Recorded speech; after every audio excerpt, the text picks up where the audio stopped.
महाराष्ट्राचे लाडके उपमुख्यमंत्री अजितदादा पवार यांचं झालेलं अपघाती निधन ही खरोखरच धक्कादायक आणि दुःखद अशी गोष्ट आहे. महाराष्ट्राचा लाडका नेता, सकाळी 6ला उठून काम करणारा नेता, लाडक्या बहिणींचा लाडका दादा, विनोदी पण कर्तव्यदक्ष असा नेता, अशी त्यांची खूप सारी विशेषणे होती, अशी ओळख होती. दादांनी पुणे, पिंपरी चिंचवड किंवा बारामती या भागात स्वतः लक्ष देऊन विकास कामे केली होती. रेकॉर्ड ब्रेक अशा 6 वेळा ते उपमुख्यमंत्री होते. कायम वेळ पाळणारा नेता अशी एक त्यांची ओळख होती आणि याच नेत्यावर वेळ चुकली आणि काळाने घात केला. खरं तर या त्यांच्या जाण्याने महाराष्ट्राच्या राजकारणात एक वेगळीच पोकळी निर्माण झाली आहे.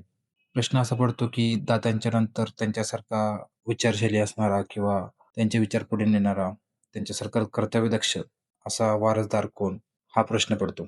त्यांच्या जाण्याने महाराष्ट्राला खूप मोठं नुकसान झालेलं आहे. कारण की महाराष्ट्रासाठी त्यांचं काम बघता पुढे असा नेता होईल का नाही? किंवा पुढे महाराष्ट्राचं काय होईल? असा प्रश्न पडतो. त्यांच्या आत्म्यास शांती लाभो आणि त्यांच्या कुटुंबाला तसेच त्यांचे कार्यकर्ते, त्यांच्या समर्थकांना या दुःखातून बाहेर येण्यासाठी देव बळ देवो हीच प्रार्थना.